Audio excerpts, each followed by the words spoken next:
శ్రీ మహాగణాధిపతయే నమః. అపార కరుణా సింధుం జ్ఞానదం శాంతరూపిణం శ్రీచంద్రశేఖర గురుం ప్రణమామి ముదాన్వకం. సాధన రహస్యము. ఏకం సత్ విప్రా బహుదా వదంతి. శ్రీ అనుభవానంద గ్రంథమాల, బాపట్ల, భీమునిపట్నం.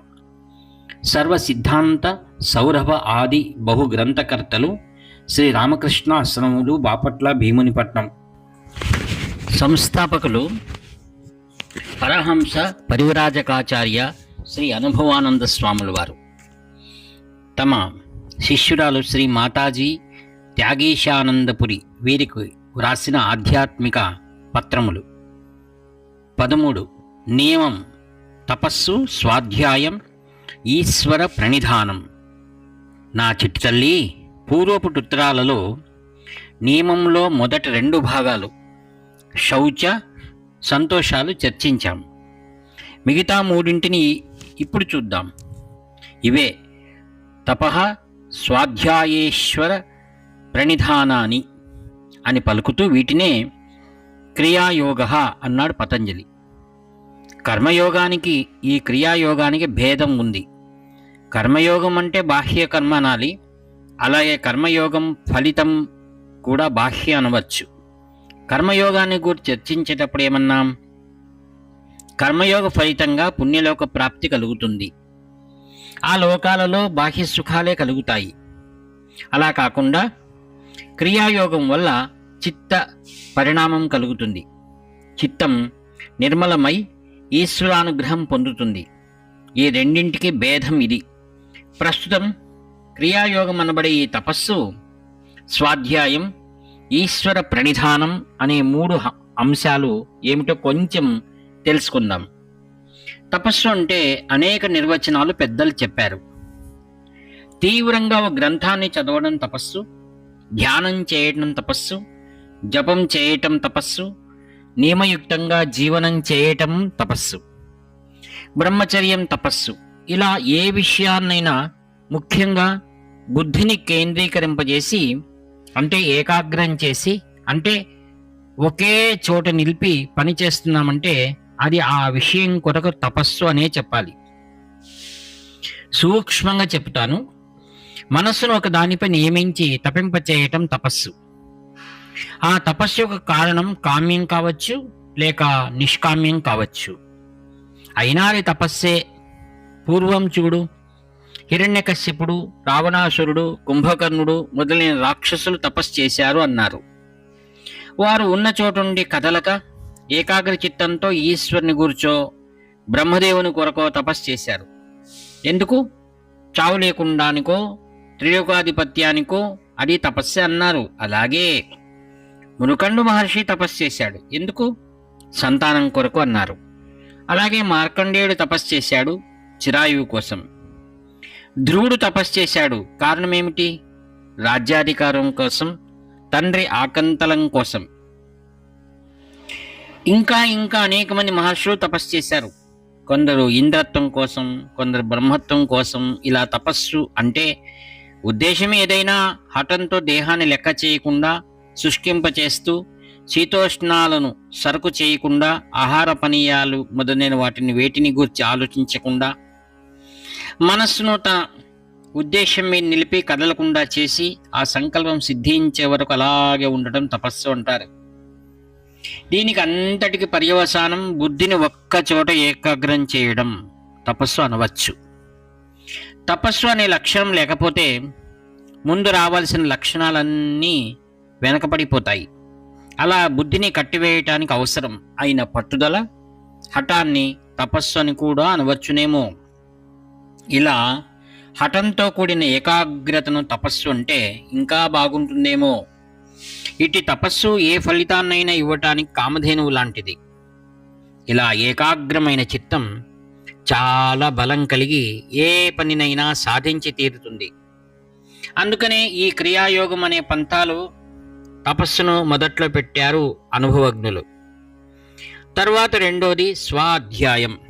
దీనికి అర్థం వేదాధ్యయనం అంటారు. ముముక్షు అనేవాడు వేదాన్నంతా చదువుకుని అర్థాన్ని గ్రహించి ఉండాలి. వేదాన్నంతా చదవాలి అంటే మొదటనే చెప్పబడిన తపస్సు ఉండాలి. దాని మూలకంగా ఈ స్వాధ్యాయం సాధ్యమవుతుంది. వేదాన్ని సరిగ్గా అర్థం చేసుకుంటేనే గాని అసలు తరువాత మార్గం వాడికి సుగమం కాదు. ఇది మొదట బ్రహ్మచర్యాశ్రమంలో వస్తుంది. అచ్చటనే యమ నియమాభ్యాసాదులు సాధ్యం చేసుకుని ఉండాలి. అలా తయారైన చిత్తానికి వేదాధ్యయనం సులభమైపోతుంది.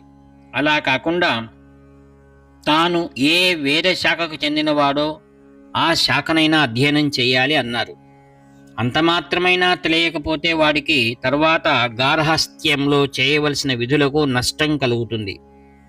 అంతేకాదు ఆ వేదార్థం గ్రహించి ఉంటేనే గాని వాడికి సక్రమమైన భగవద్భక్తి కలుగదు. అందుచేతనే గురువు అయిన వాడు శ్రోత్రియుడుగా ఉండాలి అన్నారు వేదాలలో. అంటే వేదార్థం బాగా గ్రహించిన వాడుగా ఉండాలి. అలా చదివి అర్థం గ్రహించి ఉండటం చేత భగవంతుడంటే ఏమిటో, ప్రపంచమంటే ఏమిటో, జీవుడంటే ఎవడో, వీరికి మధ్య గల సంబంధం ఎలాంటిదో మొదలైన తాత్విక విషయాలన్నీ బాగా గ్రహించి ఉండటం చేత జీవుడైన వీడు ఆ భగవంతుని పొందే మార్గాన్ని గ్రహించే విధానం తెలుసుకుని తంటాలు పడటానికి ఎక్కువ అవకాశాలు స్వాధ్యాయపరుడైన వాడికి ఉంటాయి. వాడు తర్వాత గృహస్థుడిగా ఉన్నా దృష్టిని ఆ భగవంతుని పొందే మార్గం మీదనే ఉంచి యత్నిస్తూ ఉంటాడు. ఆ కారణం చేత స్వాధ్యాయం అవసరం అని క్రియాయోగంలో చేర్చారు. సరే, పూర్వకాలానికి అది బాగానే ఉంది.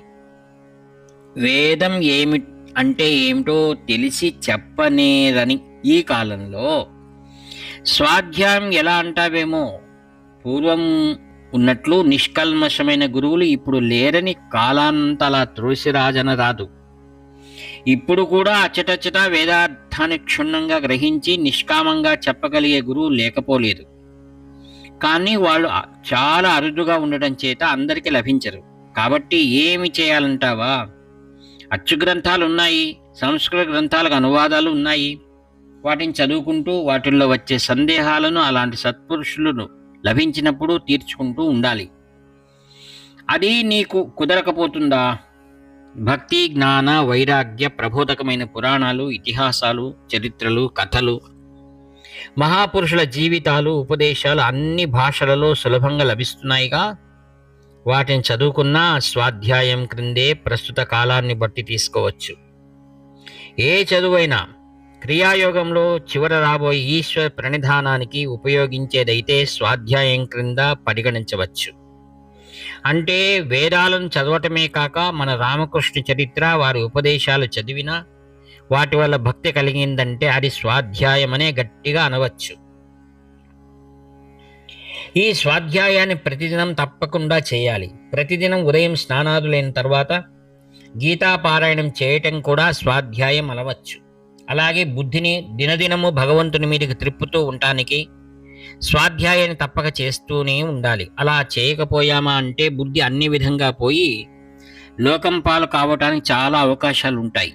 అందుచేత స్వాధ్యాయాన్ని మర్చిపోకుండా నిత్యం చేస్తూ ఉండాలి. సరిగ్గా స్వాధ్యాయం చేస్తూ ఉంటే ఈశ్వర ప్రణిధానం సాధ్యమవుతుంది. ఈశ్వర ప్రణిధానం అనేది క్రియాయోగంలో చివరి విషయం. ఈశ్వర ప్రణిధానం అంటే ఈశ్వరుడు సర్వవ్యాపకుడని గ్రహించేటప్పటికి వెంటనే ఆ భగవంతునిపై భక్తి కుదిరిపోతుంది. అలా భగవంతుని గొప్పతనం గురించి గ్రహించి అతనిపైన చిత్తాన్ని లగ్నం చేయడానికి భక్తి కలిగి యత్నించడం ఈశ్వర ప్రణిధానం అంటారు. ఈశ్వరుని విషయం, భక్తి వివరాలు ముందు భక్తి యోగంలో ఇంకా వివరంగా చెబుతాను కాబట్టి ప్రస్తుతం క్లుప్తంగా ముగిస్తున్నాను. ఈశ్వర జిజ్ఞాస వల్ల అంటే భక్తి వల్ల సమాధి స్థితులు కలుగుతాయని పతంజలి వాగ్దానం. ఇలా నియమం అనే అంశం కూడా పూర్తి చేశాం. యమ నియమాలలో ఉండే రహస్యం ఒకటుంది, గ్రహించావో లేదో? యమంలో అంగాలేమిటి? అహింస, సత్య, ఆస్తేయ, బ్రహ్మచర్య, పరిగ్రహాలు. వీటిల్లో బాహ్య విషయాలలో సంబంధం లేనిది ఏదీ కూడా లేదు. అంటే యమం అనగానే బాహ్య ప్రపంచానికి నీకు ఉండే సంబంధం, వ్యవహారం అని తేలుతుంది. ప్రపంచంతో నీకుండే సంబంధాలు నిర్మలంగా ఉంచుకోవటం యమం అవుతుంది. నీ బహిష్ప్రవృత్తిని అంటే ప్రపంచం మీదికి పోయే బుద్ధిని నిరోధించుకుని నిర్మలంగా ఉంచుకోవటం యమం అంటాం. సంయమనం అని కూడా ఒక విధంగా అనవచ్చు. నియమం అంటే నియమించటం అవుతుంది. ఆ నియమించటం అంతరంగా అన్నియమంలోని రహస్యం. అందుకనే శౌచ, సంతోష, తపః, స్వాధ్యాయే ఈశ్వర ప్రణిధానాలు అనేవి ఎక్కువగా అంతరాన్నే సూచిస్తున్నాయి. అందుచేత బుద్ధి యొక్క బాహ్య నిరోధం యమం అని, అంతర్నిరోధం నియమం అంటే సులభంగా తెలుస్తుంది. తరువాత రాబోయే అష్టాంగ యోగములన్నింటినీ ఈ యమ నియమాలే మూలాధారం. ఇవి లేకుండా ఆసన, ప్రాణాయామాది, సమాధి పర్యంతము గల అన్ని కేవలం గారడీ విద్యలైపోతాయి. అందుకనే సర్వజ్ఞుడైన పతంజలి ఋషి, కుశాగ్ర బుద్ధి అయిన పతంజలి మహర్షి యమ నియమాల్ని మొదట్లోనే ఉంచి, ఒరే అబ్బాయిల్లారా, అమ్మాయిల్లారా, మొదటి వీటిని సాధించండి, ఇవి స్వాధీనమైన తర్వాత పై వాటికి పొండి అని గట్టిగా చెప్పినాడన్నట్లు వీటినే ద్వారపాలకుల్లాగా ముందు ఉంచాడు. ఇది రహస్యం. ఈ అంతరార్థం గ్రహించుకోలేని పెద్దలంతా పొరపాటు పడి ఈ మొదటి రెండింటిని అంటే యోగ సిద్ధికి, అష్టాంగ మార్గ సిద్ధికి మూలమైన యమ నియమాలను వాటి దశాంతర్భాగాలతో కూడి పాటించక ఆసనం దగ్గర నుండే ప్రారంభించి చెడిపోతున్నారు. వారు చెడటమే కాకుండా అనేక మందిని చెరుస్తూ ఉన్నారు. అందుచేత తమ్ముడు, నీవు ఈ రహస్యాన్ని బాగా గ్రహించి ప్రవర్తించాలి. ఇది సాధ్యం కానిది. పై తరగతివేవిన్నీ అసలే సాధ్యం కావు. ఒకవేళ అయినట్లు కనిపించినా అవి తాలుగింజలే కానీ గట్టి గింజలు కావని నమ్ము. యమనియమా లేని సాధన నిష్ఫలమని గట్టిగా నమ్ము తల్లి. అందరూ పడే పొరపాటు నీవు కూడా పడకుండా ఉంటావని నమ్ముతూ ఈ విషయాన్ని నీకు క్షుణ్ణంగా గ్రహింపజేసి యమనియమాలలో నీకు ప్రజ్ఞను, పూర్తి అనుభవాన్ని శ్రీ శారదా రామకృష్ణులు వరప్రసాదిస్తారుగా కానీ విశ్వసిస్తూ ఈ ఉత్తరాన్ని విరమిస్తున్నాను. అనుభవం 26/1/1946. అతడే దిక్కు, అతడే మన గమ్యం.